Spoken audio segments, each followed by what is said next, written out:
All right. Welcome, everybody. I'm really excited to see you here for one of our monthly pit stops. This month, we've invited Dr. Elli Theobald.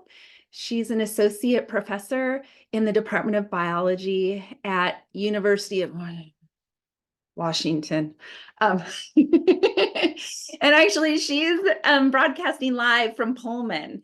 So for those of you who are on the Pullman campus, there's an opportunity at 1 p.m. today to engage in an interactive workshop with Dr. Theobald. That'll be at 1 p.m. in Q207. So come join us if you want.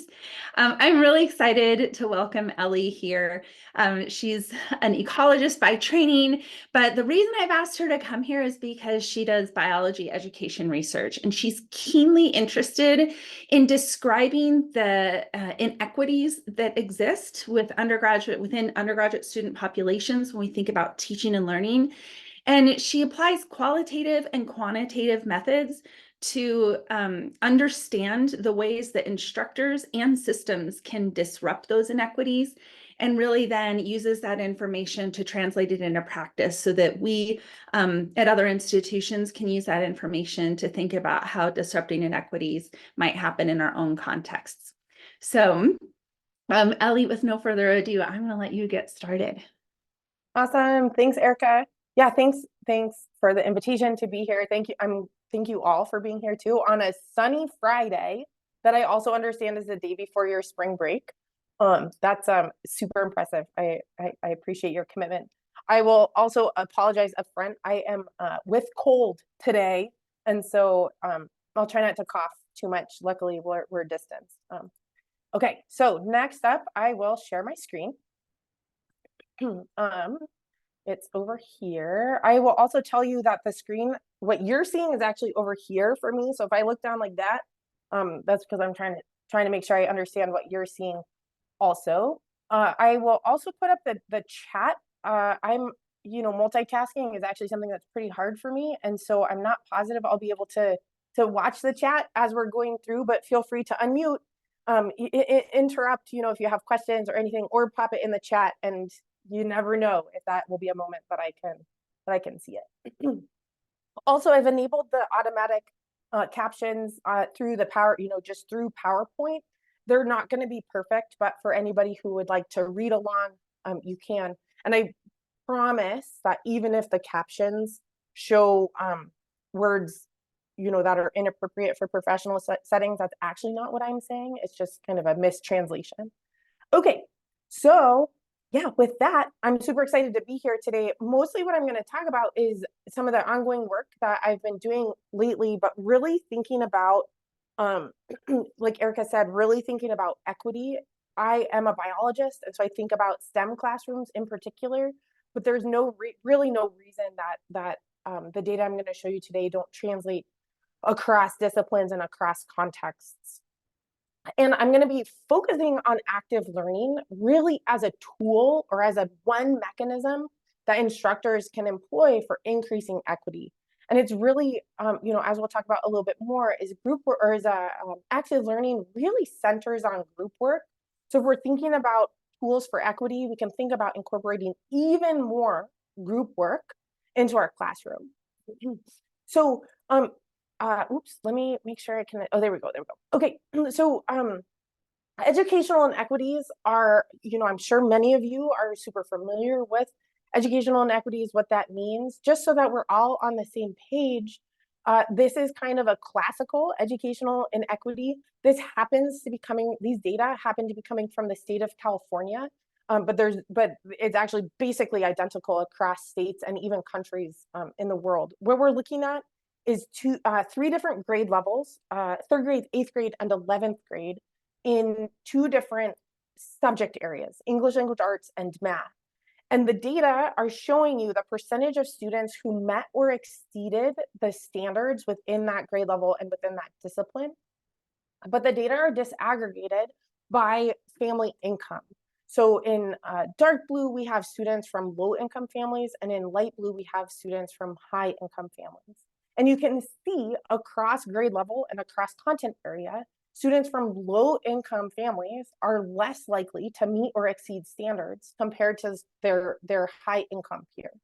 So again, this is kind of a classical educational inequity that is persistent in the United States. These data, kind of another way to think about educational inequity is any time a student, the circumstances of a person's birth predict their educational outcomes, that's also a measure of inequity. So these data are actually coming from a science test from the PISA, which is from the OECD, the Organization for Economic Cooperation and Development. It's an international organization that involves a bunch of different countries, dozens of countries, in fact. Each one of these data points is a single student and is a single student that has been randomly selected. It's only showing 10% of the students in these countries. But then they're looking at the science score on this PISA exam and correlating it with a composite measure of a student's economic, social, and cultural status within that country. And you can see a positive relationship. So again, anytime you have some sort of measure of circumstances of one's birth, so their economic status, their cultural status, their social status, anytime those measures predict science outcomes or math outcomes or English outcomes or some sort of outcome of academic performance, this is an inequity. Before we get too far along, I want to just make sure again that we're on the same page about terminology. For the vast majority of today, I'll be talking about inequities and outcomes. So when I say inequity right now, that's usually what I mean. But of course, the inequities are more nuanced than that. And kind of historically, inequities and student outcomes we've talked about those as achievement gaps or attainment gaps or opportunity gaps. There's some really good reason why we should be moving away from this achievement gap discourse. This Quinn paper from 2020 is actually what I consider some really strong empirical evidence showing that just the words we use when we call it achievement gaps, it can imbue a deficit mindset for folks. So we should move away from this terminology. I am moving away from it. Of course, there's also inequities in student experiences in a class or moving through a program. We're not going to talk about that too much, but it's important to remember that it's not just inequities and outcomes that we should be thinking about, but also inequities in student experiences. And kind of no matter what kinds of inequities we're talking about, or even what terminology we use when we're talking about inequities, for me, it's really important that we remember that inequities in our classroom are because of context, not because of our students, right? Our students come into our classrooms with the same, equal motivation to work and understand the discipline. But then the inequitable outcomes we see are because of the classroom context.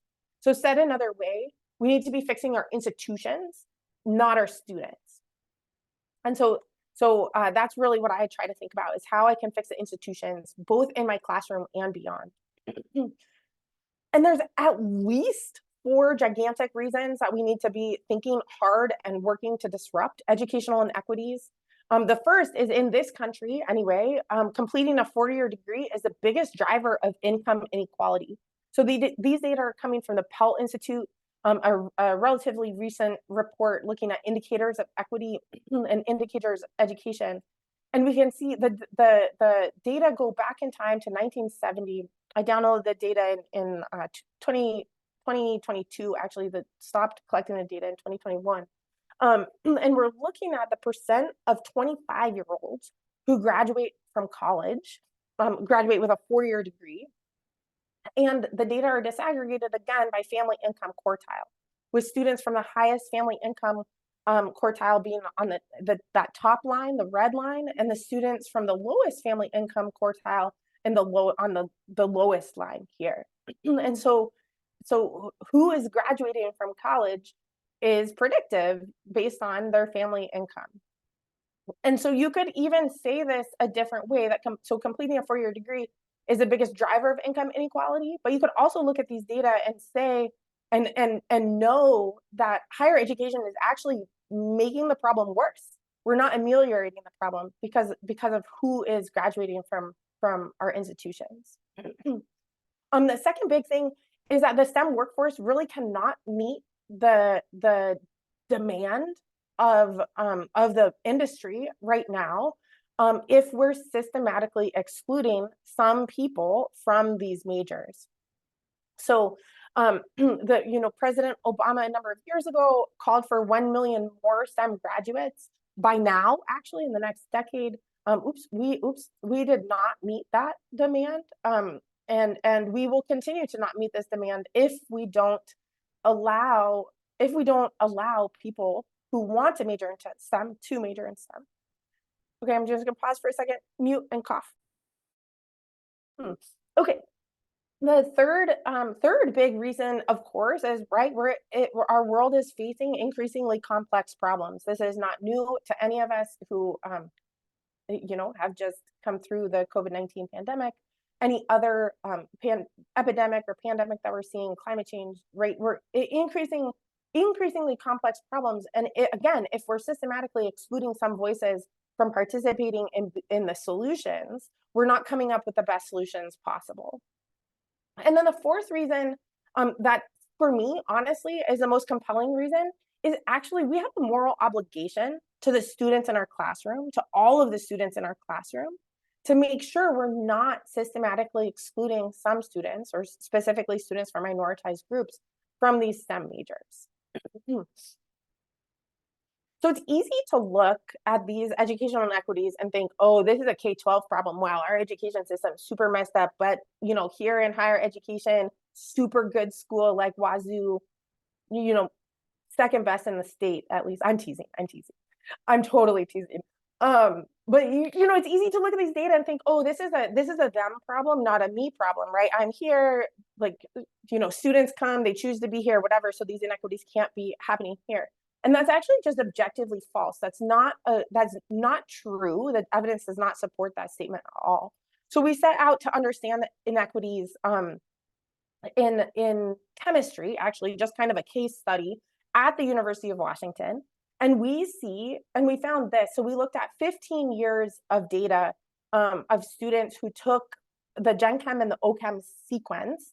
And we see this. So what we're looking at is the difference in GPA. So UW, I'm not sure if it's the same at Wazoo, but all of our grades are on a 4.0 scale.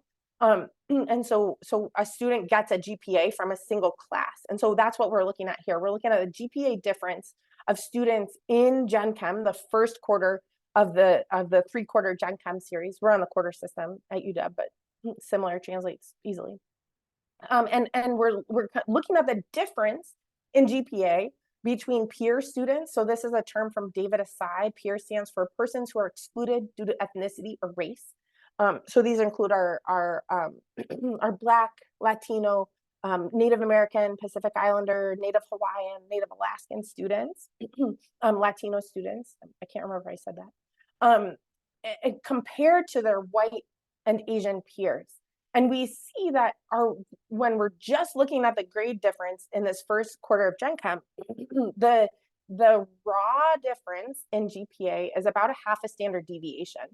And it turns out actually that half a standard deviation, first of all, in this class, half a standard deviation is actually almost identical to a half a grade point, so 0.5 GPA.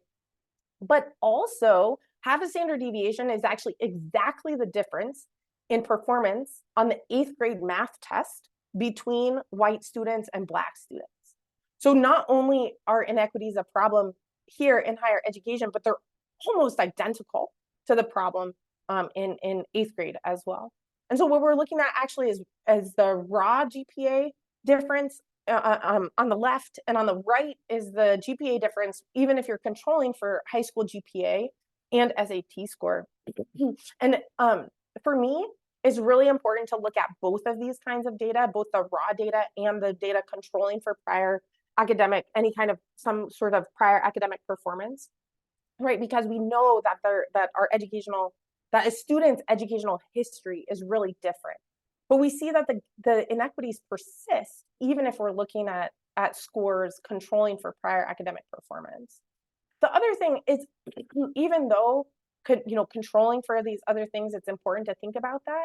It's also really important that we look at the raw disaggregated data in this way on the left as well, because I guarantee you students in our classes are not fitting the regression models in their head to say, okay, you got a higher SAT score than me, and so, but I had a higher GPA than you, high school GPA than you, etc. Right? They're sitting in our classes, looking around, seeing, okay, this is the grade I got, this is the grade you got, and we're either different or the same. And so it's really important that we're looking at data in both ways. And of course, these kinds of GPAs, these kinds of course outcomes have huge impacts when we're thinking about retention or persistence in a particular major. So what I'm going to show you here is these are methods borrowed from ecology, and I trained as an ecologist. So we're fitting survival probabilities here. It's really important to know when an ecologist talks about a survival probability, we're actually referring to whether a plant lived or died. Students are not talking about that when they're talking about, oh, I survived OChem or survived Gen Chem, right? But they're using the same term. And so that's why I felt comfortable labeling our y-axis in this way, even though we're really thinking about super different things.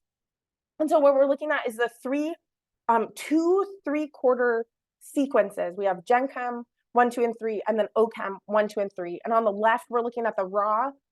I'll show you the disaggregated data, course survival probabilities. And on the right, we'll be controlling for SAT score and high school GPA. And so if we're just looking at non-peer students, so again, these are white students and Asian students, Asian American students. The course. Ellie? Yeah, thanks. Yeah. No, sorry. Someone asked, why are Asian students grouped with the white students out of curiosity? Yeah, that's a really good question. And I think that it's not perfect. In this particular case, we did that because NSF has stated that Asian students and white students are actually not minoritized in STEM disciplines. But I agree with what I can infer is the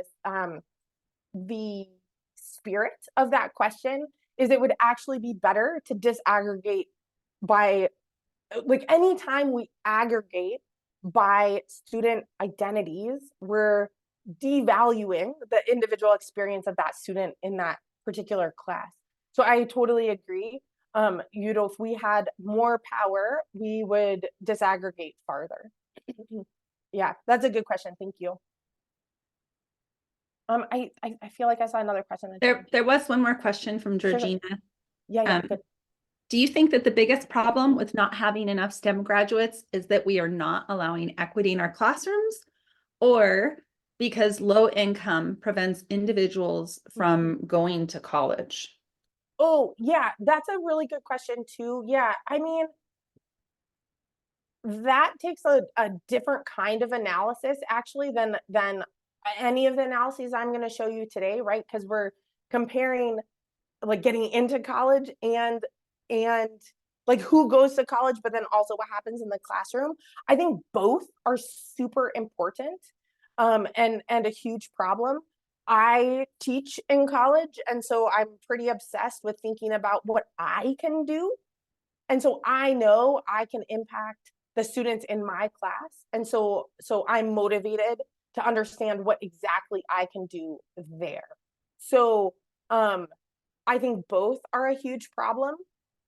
And higher education, right? Like who passes our classes, who belongs in our classes, is a huge problem that we need to work on. I'm not sure if that is a great answer to your question, but that is for sure why I'm focusing on what happens in classes in higher education. Awesome. Anything else? Okay, super. Okay, so what we're looking at here are non-peer students and how they move through the sequence. And this isn't actually super surprising that not every student who starts Gen Chem 1 is going to go on to Gen Chem 2, right? This is not a surprising pattern, and it's not surprising that it kind of continues throughout this way. in through the Gen Chem series and through the OChem series. What is surprising and super problematic is that for peer students, not only is the course survival probability lower, so each one of those green points is lower than each one of those gray points, but also that the slope of the line is steeper for peer students compared to non-peer students. So what this means is not only do peer students have a lower course survival probability, but it's also disproportionately lower than their non-peer peers.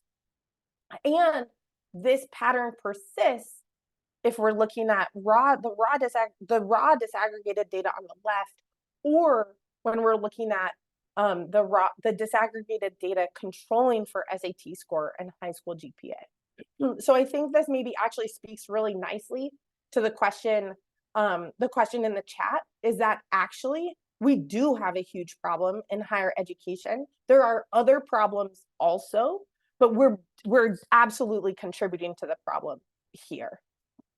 I just want to give a super quick shout out to my colleagues in chemistry. I've actually never seen a group of faculty move as fast as these faculty. When they saw these data, they immediately jumped to action to innovate in their class, to try to dig into the research more. Their education research groups call themselves Cheddar, for Chemistry Education Research. It's really commendable work that they are doing in response to seeing these data. And for me, I really think, right, we need to fix our institutions. For sure, our institutions our K-12 institutions, the education institutions in general, but also our higher education institutions. And for me, as a classroom instructor, I really think about what I can do in my classroom to fix the institution in my classroom. And I wonder if active learning is a solution. So active learning means lots of different things to lots of different people. I embrace that nuance openly, for sure, and also would like to offer the definition that active learning is any kind of pedagogical technique that engages students in the process of learning.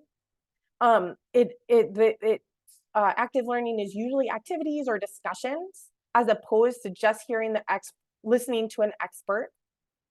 Active learning often involves higher order thinking for students as opposed to memorization. And really, active learning centers on group work, either formal or informal group work. So for the rest of this talk here, I'm really going to be thinking about if active learning is effective across contexts, because for active learning to be a tool towards equity, it really needs to be effective across different contexts. Then we're going to answer or ask if active learning can promote equity in classes, if it is effective across contexts. And then conclude with what kinds of implications that has for me as an instructor in my class. So again, I'm going to focus on STEM just because that we had to limit our sampling in some way, but that's absolutely not to say that STEM is more important than non-STEM fields, and also is not to say that what I'm going to show you here doesn't apply across contexts, across disciplines. Okay, so to start, is active learning effective across contexts? So to answer this question, we did a meta-analysis of STEM active learning. When I say we, it was a huge group of people, primarily at the University of Washington, headed up by Scott Freeman, who's now a teaching professor emeritus in the biology department. And in a lot of ways, I think of this meta-analysis as an update to the Freeman meta-analysis. Really, if there's one paper to know about in the active learning literature, it's really this Freeman 2014 study. It's been cited thousands of times and is really a seminal piece in the field. And so what they did is they screened papers from 1998 to 2010. They had a total of 158 studies. We picked up where they left off, so screened papers from 2010 to 2016. We had 133 studies in this meta-analysis, but a total of 232 case studies. You can think of a case study, it's not exactly perfect, but you can think of a case study as as a single class section. We did our analysis in a slightly different way than Freeman did in 2014. And so, so I'll be talking about case studies a little bit more. I also should say, like, I love statistics and I love this stuff. I'm not going to talk too much about the methods, but if you have questions about it, I'm totally happy to talk about the data more. The one thing that I think really sets our paper apart from this Freeman paper is we really tried to collect more information about the papers to really try to dig into the question, what is it about active learning that makes it so effective? Is there the type of active learning or the intensity or other course characteristics or disciplinary characteristics? So I want you to just think for a second about what you think we might find. So what kinds of differences might you expect to see across active learning types, across class sizes, course levels, subject areas, etc. I'm going to mute myself again. Oh no, I don't know. See, there we go. And take a sip of water. Hold on a second.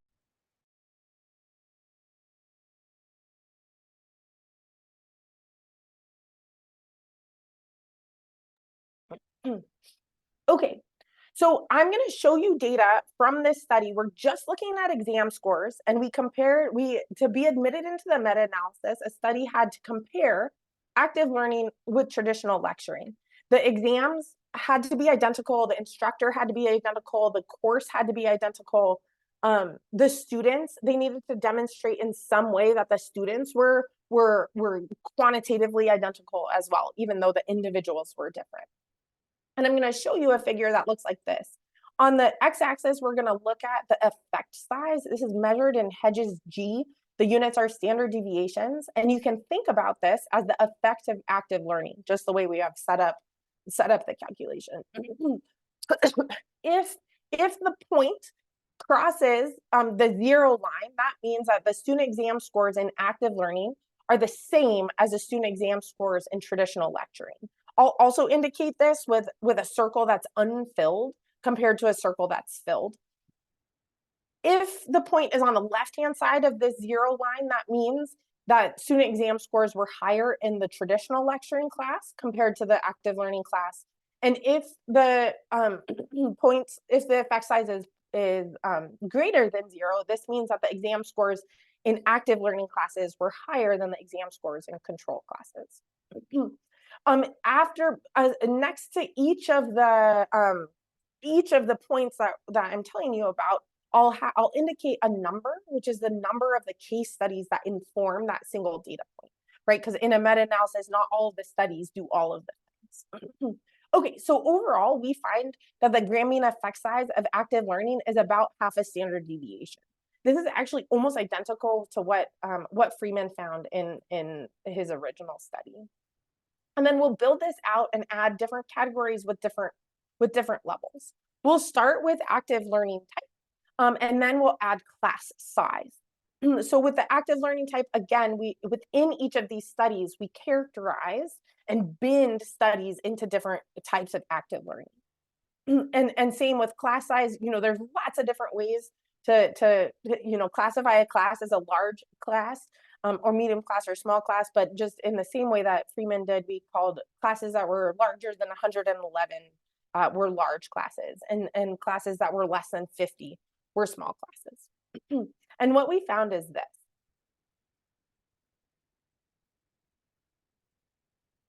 So what I see here is that all of these points are positive, with the exception of studio classrooms. I have some hypotheses about that just based on my reading and my understanding of these papers. We can talk about that later.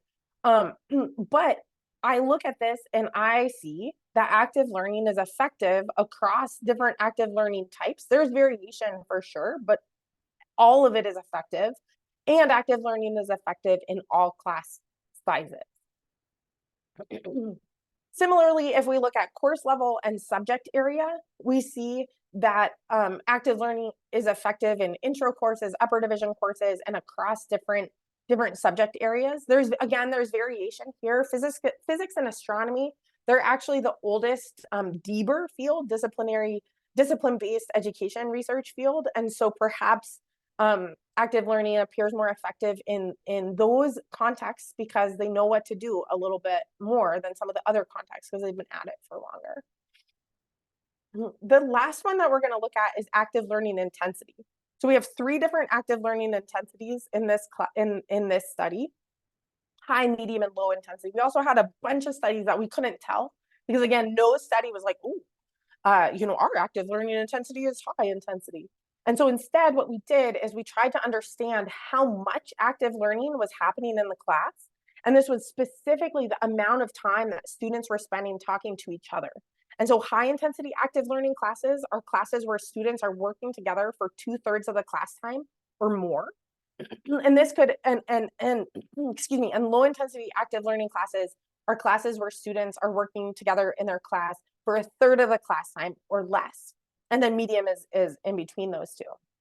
And there's a couple different ways to get at intensity, right? Like if you have a class that let's say you have a class that meets 3 days per week, and 2 of the days students are working on problems together, there's no lecturing at all, and students are just working in collaborative groups, but then 1 day a week, it's straight lecture from the instructor. That is considered high intensity active learning, because 2 of the class days, students are working together. Alternatively, you could reach high intensity active learning.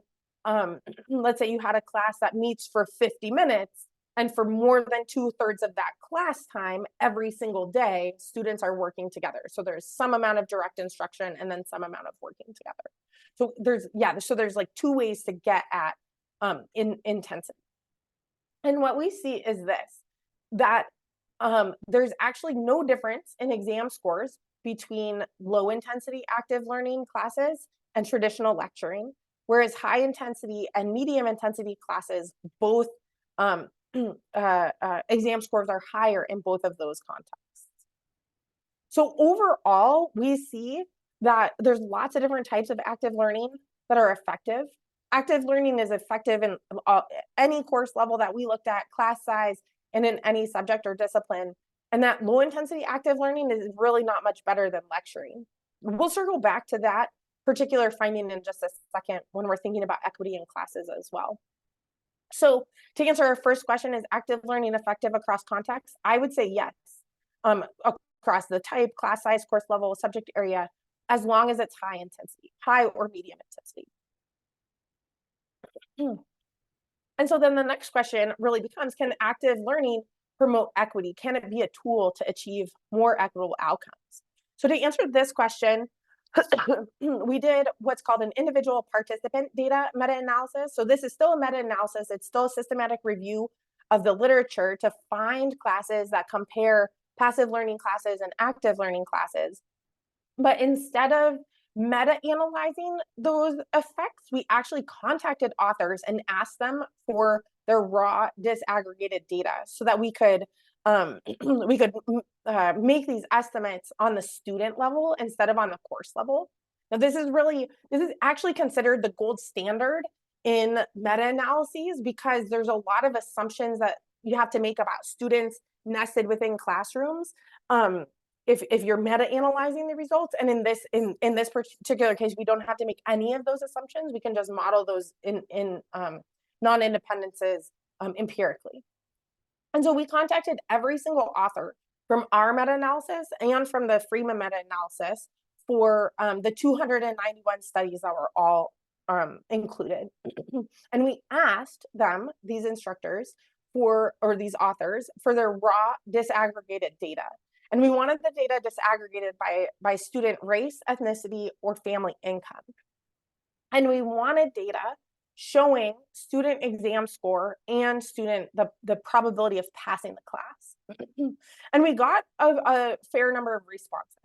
So we have 15 studies that looked at exam score with just over 9,000 students in 51 class sections. We had 26 studies that looked at the probability of passing the class. So more than 44,000 students in 170 sections, all disaggregated data, which feels pretty good. So in total, we have more than 53,000 students in this data set from 37 studies. However, I have to say, it's actually fewer than 14% of studies could contribute data to this analysis. And the super vast majority of the reason why instructors said or authors said they couldn't contribute data was because their data were not actually disaggregated. Now, this is a huge problem, and I've committed to never talking about this paper without talking about this problem, because if we're not disaggregating our data, we are only measuring the majority. We can only know what's happening for majoritized students in our classrooms, not for all students. Hey, Ellie, there's a question. Yeah, good. Sarah asks, it seems like attendance could matter here too. A student who doesn't come to class will not likely benefit. Has anyone controlled for class attendance in their analyses? Yeah, totally good question. Yeah, and I mean, that's kind of the heart of it, right? Like if students don't think it's worthwhile to come to class, they won't, right? And so I guess I don't really know what you like what it would look like to control for attendance. But active learning instructors know that attendance matters, and so a lot of times they'll give course points for students showing up and engaging in the work, right? And so it does matter, but I actually don't think the right question is whether or not we control for attendance. The right question is how we get students to attend the classes. I'm not sure if that answers your question.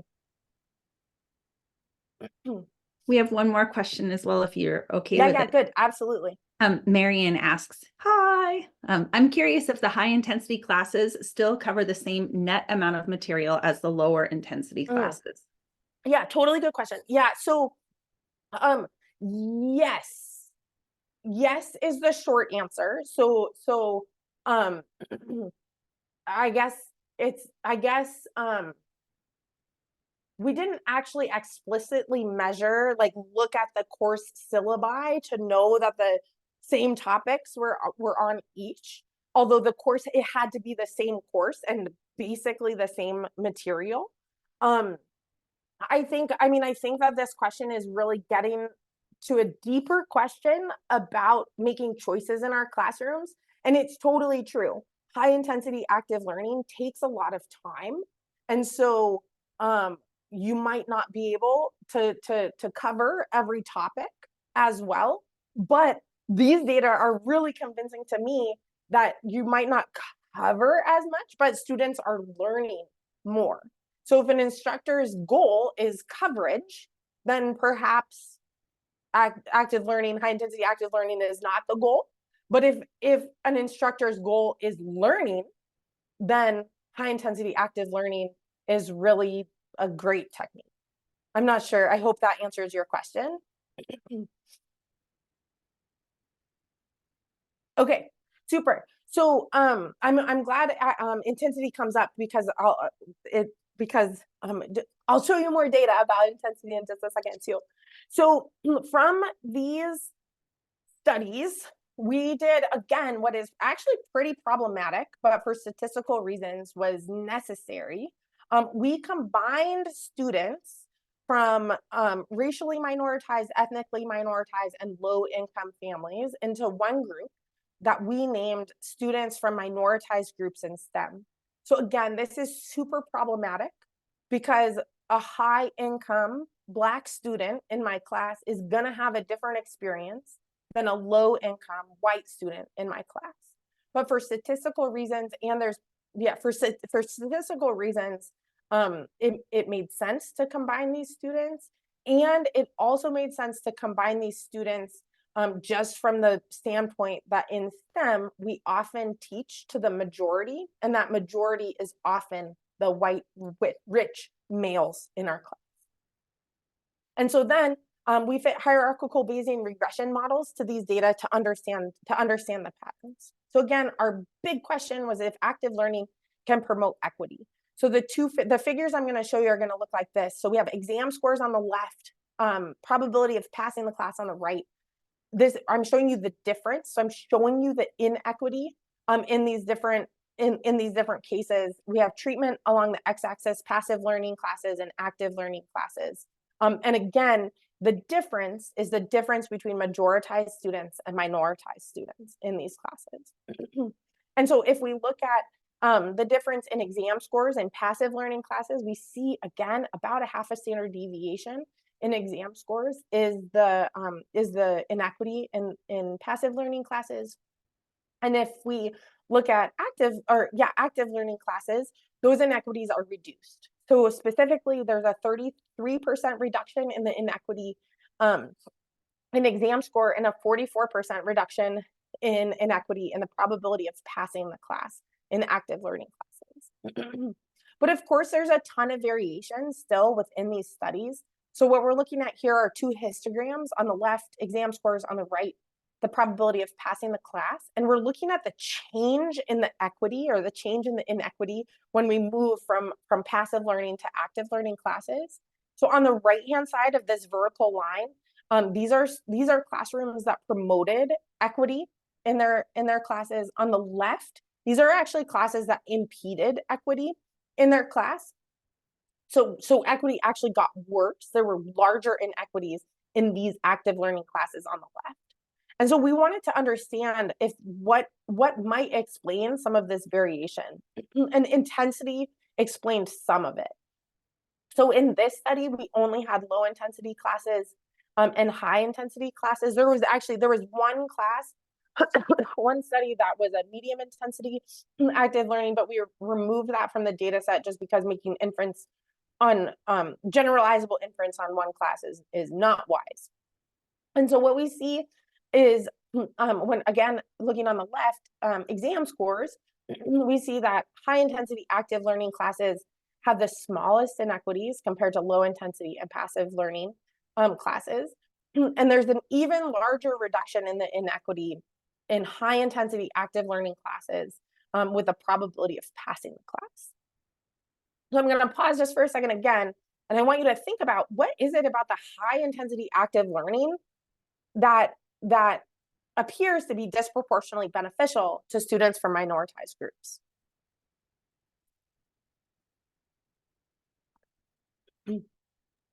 And Elli, while you let them pause and think, there's a question from Jody and Martina. Yeah, awesome.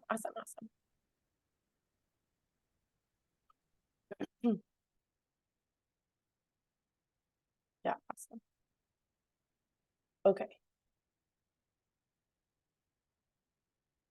Okay, so Jody's question about knowledge retention, I think that's a really important question that applies well beyond just active learning classrooms as well, right? Like how much students, so I teach the first quarter in the introductory biology series, right? And so how much students in my class remember when they get into the next quarter, let alone upper division. I think that's a huge question. It's a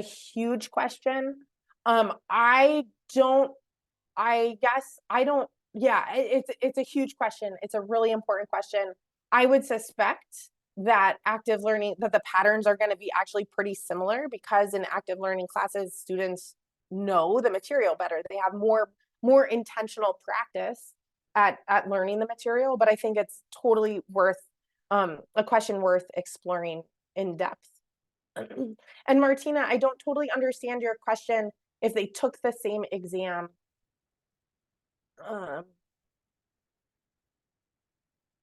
Yes. Oh, yeah. With respect to coverage of the material. Yeah, totally. To be admitted into our study, the exams had to be identical. So yeah, you're totally right that with respect to coverage of material, that kind of doesn't, like that is a good point broadly when we're thinking about active learning, but in this particular case, it was the identical material or identical exam. Awesome. Okay, so when I look at these data, oops, I see another chat. Okay, good. Oh yeah, great. So when I look at this, I think of what I call the heads and hearts hypothesis. So this is not new at all, but it's just named in a particular way. And the theory goes, the idea is that educational inequities are going to affect a whole student, right? In theory, you're trying to measure something that a student knows, so that's the head component. And then, but also these inequities are going to really impact how a student feels in the class. So if we want to disrupt these inequities, we need to activate both a student's head and also a student's heart, or attune to a student's heart. And so we can activate a student's head with the deliberate practice And this high intensity active learning is really this. Instructors who do this well, and the more you do active learning in class, the kind of more you need to focus on the challenges that students encounter. This kind of active learning is often scaffolded and involves an instructor's pedagogical content knowledge. So not only do instructors know what's hard for students, but they know how to help students overcome those challenges. High intensity active learning is often paired with immediate feedback because the instructor, it's an interaction between the instructor and the student. So the instructor knows where students are getting stuck. They can intervene on those particular places to help them get unstuck. And it really centers on group work. So leaning into this, our social nature as human beings, to let students work together. And this could have, in order to be a tool, a mechanism for increased equity, there needs to be a disproportionate benefit of these kinds of methods for students from minoritized groups. And this disproportionate benefit is logical because it not only is it repeated practice, but it's also intentional feedback on what might be challenging for students, and it normalizes the struggle. Right? If we're struggling together in a group, we can see that we're not alone in these struggles. It's like having a coach in the classroom, but also to attune to a student's heart in a classroom. High intensity active learning classes, at least some, we suspect, really build a culture of inclusion in the classroom, and this is done with instructors' soft skills. So it's not only the instructor's interest in the student's success, but also showing this interest and demonstrating it with high expectations and structured support. So the intentional pairing of, I think you can do well, and here is how. And it shows the care that an instructor has for a student and the sense of community in the classroom. And again, this could have a disproportionate benefit for students from minoritized groups because this is the kind of psychosocial comfort that is not actually immediately apparent or immediately present in a lot of STEM classrooms, and can really demonstrate the sense of belonging for a student in that space.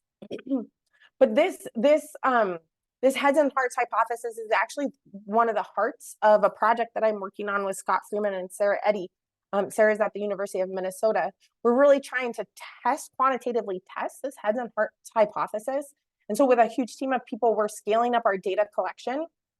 We've partnered with a bunch of institutions, a bunch of instructors teaching introductory STEM classes across STEM disciplines to really understand if there are critical elements that instructors use in classes that kind of fall into this heads category and fall into this hearts category that reliably predict inequities in the class. So we'd love to partner with Wazoo too. If you teach an introductory STEM course, or you know anybody, we'd love to partner with you to learn more about your class too. So feel free to, I'd love it if you'd reach out. And really the part of this, the goal of this project really is to identify these critical elements. So for example, critical elements of the environment or critical elements of the appraisals of self, critical elements of the practice, and how instructors elicit responses from students as well. And then to fit a predictive model so that an instructor could ask their students in the middle of class how things are going on these, kind of related to these different elements. And then this model could say like, oh, actually, hey, students in your class are reporting a ton of competition, this great heightened sense of competition between students. So this might be a place that's worth intervening. So this predictive model paired with a guidebook that both summarizes the literature, but also elevates the student voice in experiences in classes could be a nice tool to help instructors do two things. First, know where exactly the highest points of leverage are in their classes, but also address inequities before they appear. Right? Equity-minded instructors often will look at inequities in their classrooms at the end of class, but by that point, it's actually objectively too late for the students in those classes. So can we do something in the middle of the quarter to intervene. So can active learning promote equity? Yes, I think it can. The evidence shows that it can, especially if active learning engages students for 2/3 of the class time or more. So I just want to conclude with a couple of classroom implications of this work. And really, it's because the first time I showed these data to a colleague, actually a colleague and good friend, she looked at this and was like, "Oh, well, Ellie, if you know these data tell me if I'm not going to do high intensity active learning, it's not worth doing any active learning at all." I died a little bit that day when she said that, and that's absolutely not the message I want to convey here. My message is that we need to keep going. As instructors, it's really hard to transform your class from passive learning to high intensity active learning, but we know high intensity active learning is better. So keep going. Make small modifications to your class every time you teach it, so that eventually you get to higher intensity active learning. And so in a nutshell, fix the institution in your classroom first, but then also keep going, right? Keep going to fix the institution outside of your classroom as well. So with that, this is hugely collaborative work. I have tons of people to thank, people who contributed data, people who helped work on the data, helped work on the study in general. And so with that, I'll stop sharing my screen and I'll take questions.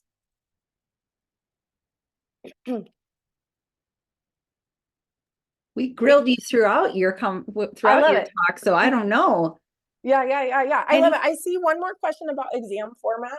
It's a really good question. We, in both of these studies, the classes were all in person, right? Because this was before, actually, that's not true. Some of them, there were a couple studies that were like hybrid, but there needed to be a pretty significant in-person component to be admitted to our study. And the exams, there was actually a variable exam format. We did not exclude studies because of exam format. So we had some that were concept inventories, some that were instructor written exams, some that were kind of some other kind of third party or a little bit more standardized exam. We actually looked at we compared the studies quantitatively and actually didn't find a difference between exam format and the outcome we see here. Yeah, it's a good question. Thanks. Elizabeth, I see your hand raised too. Oop, you just ran. Yes. So first of all, such a great talk. I think you answered a bunch of questions that I had been thinking about over the years about active learning. So I'm really happy that you've been doing this work. My question is about the first part of your talk when you were talking about there's not really a whole lot of difference between the different types of active learning, like between clickers versus these other sort of options. And then but there is a difference between the intensity. So I'm thinking about clickers in particular, thinking that that is sort of like a quick type of thing to do. It's usually something done by yourself, not typically within a group. So how do you characterize that in terms of intensity and sort of synthesizing those two separate findings? Yeah, what a good question. Yeah, thanks. Yeah, so clickers, yeah, this particular study, we did not indicate some sort of fidelity of implementation, right? Which I think could have been done more. And I think the active learning literature should develop in this way just in general. But I think most of the studies on clickers in our meta-analysis actually used think, pair, share, right? So started with like the most promising practice of clicker use is actually answering on your own first, then turning and talking to a neighbor, and then re-answering the same question. And so most of the studies in our meta-analysis did that. So there was, which like is super interesting thinking about group work in that way, right? Those are super informal groups, just whoever's sitting next to you. But it's also a really common way that group work happens, especially in large enrollment classes. And so even still, how that intersects with intensity is the time that students are working on their own, working with each other, and then repulling in. That is all considered active learning. And so, right, so I mean, heaven forbid, but I guess I could imagine a class that has like 40 clicker questions in a single class session, right? Where it's like talk to each other, answer, talk to you know what I mean? That kind of sequence. That would be considered a high intensity active learning class. But I think to your point, yeah, there's probably a confound between active learning type and intensity that we didn't explicitly explore. It's a good question though.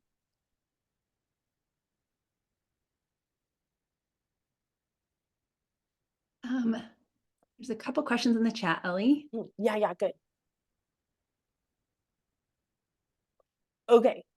Okay, Jody, I don't totally understand your question, so if you can clarify, that'd be great. And I'll answer Caitlin's question. So curious about the other category. Yeah, really good point. That other category was really huge too, actually, honestly. It was, I'm gonna pull it up just for a second so I can, I don't know. There we go. Yeah, it was this huge other bucket. Let me, I can't. I'm lost in my computer. Anyways, yeah, this huge other bucket of 20 or so or 40 studies, and yeah, for example, one other bucket was worksheets, right? Or some like POGLs, I think actually would kind of fit into that too. There were a couple of studies that used POGLs, process-oriented guided inquiry activities, learning activities for students, where students, like I do POGLs in my classroom. What it looks like is for, maybe half or 3/4 of the class period, students are working on a worksheet together to kind of dive into a particular topic. We put that into other because there were only, if I'm remembering right, there were only 2 studies that specifically looked at worksheets in this way. And again, it didn't really make sense to me. Like, again, the spirit of the question is like, what's happening in other? This is a big category, other, like, what does this mean? But the intention of that bucket was that making inference on just 2 studies is not a great, like, you can't really conclude that these two studies that use worksheets and found X, you can't really say that that's because of worksheets and not because of something else, right? Because the sample size is so low. And so, yeah, I'm trying to remember what else was in that other. There were also, right, I think because active learning means lots of different things to lots of different people, there were other studies in this other bucket that were like, oh, wow, that sounds interesting. Don't know what to call it. We'll call you other. Yeah, I'm not sure if I hope that answers your question. Absolutely. Thank you so much. It speaks to what you were just saying, which is that I've heard a wide range of what active learning means like across disciplines. And the focus that I've heard tends to be either clickers or pair shares. So I appreciate you giving kind of the wide range of differences in approaches. So thank you very much. Yeah, you're welcome. Yeah, totally. Yeah, you're welcome. Yeah, and I actually think, maybe this is a shameless plug for the session this afternoon too, but I think even group work within these different active learning contexts or activities can look really different. And so this afternoon we'll explore some of those differences and some of the literature behind those differences. Caitlin, was your question answered? Yes. Yeah. That elaboration was perfect. Thank you. Awesome. So then I think you're going between Linda Cook and Martina in the Q&A. Yeah. Awesome. Linda. Yes. Thank you. Yeah. Data from using case studies in teaching. Yes. That was another one. Thank you for reminding me. But there were really few. There were like maybe 4 examples. There were 4 examples of case studies specifically, right? Like, the like explicit difference between case study and problem-based learning or project-based, this is kind of, we're taking fluid differences and trying to discretize them, which can be a little bit uncomfortable. And so there were maybe 2 or 3 studies or 4 maybe that named case studies, like we did a case study. And so then we couldn't classify it as anything else because this is what the author declared. And so, but because there were few of those, we put them in this other category. Yep. Good question. Okay. Martina left. She'll ask you tonight Oh, at supper okay, because she's okay. coming with you. Yeah, good. And so we just have, I think we have time for Ivana's question and Jeremy's question, and then we'll let you get to lunch. Okay, good. Okay, good. Oh, I don't see Jeremy's question. Oh, he's got a hand raised. So we Oh. can start with Ivana's asking about controls of what students do outside of the classroom. Yeah, what a great question, right? Right. I think about this all the time as an instructor, right? I'm like, oh, I got to make this 50 minutes I have with my students the most magical, best experience ever because this is going to change the world. And then it's like, what about the other 23 hours and 10 minutes that students spend outside of my classroom? Yeah.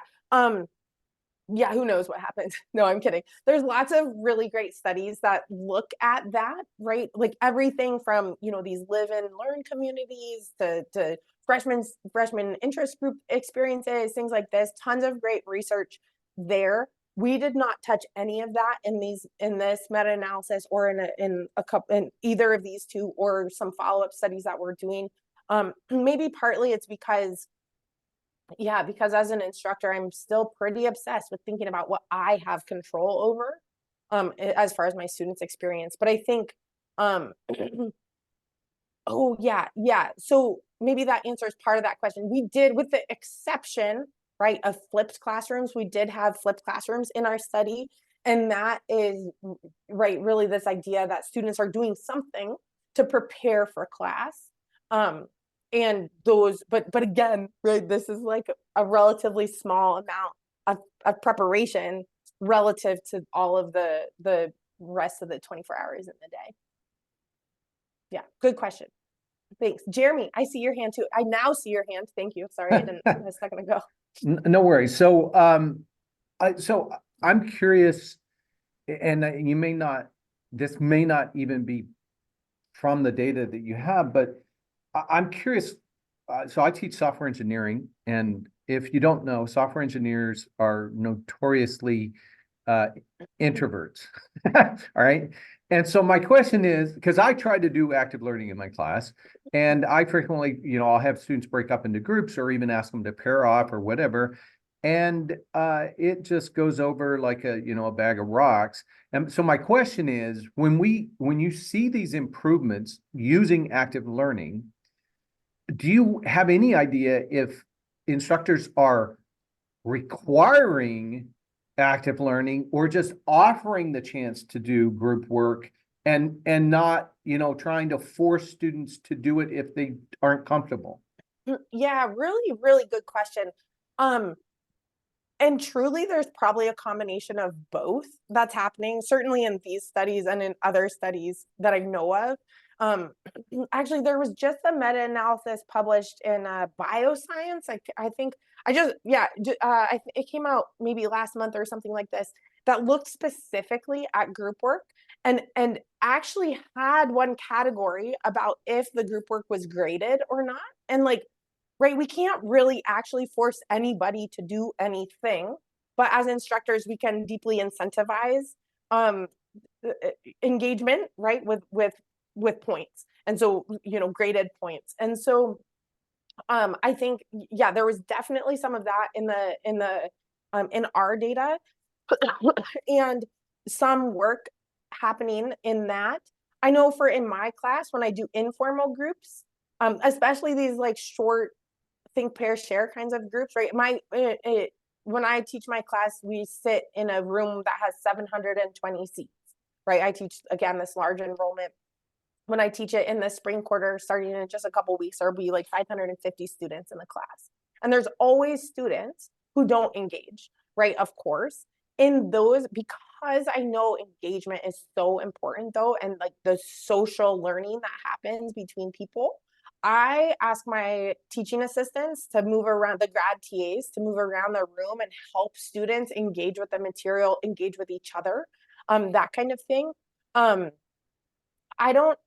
guess I'm not totally sure. There's tons of work about group work in particular and how students, how and whether students engage. I think from my perspective, I basically try to do everything I can to get students to engage more and to engage authentically. And it's everything from how I introduce group work, how I set up, how to establish some like group norms or group roles. I show students data from about, you know, students who work in groups do better than students who don't work in groups. Like, yeah. And then I guess I don't actually reward, like give points for group work explicitly, although I do group call, which is kind of like random call where students form groups. They give me their group name and their individuals in the group. And then when I call on students, I call on a group, and then everybody in that group gets points. But that's really the only form of points I think I give for group work.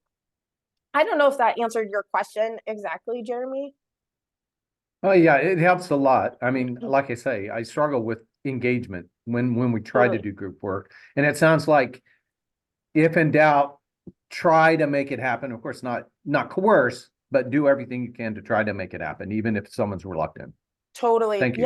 Yeah, that's what I would say. Absolutely. Yeah, from my experience.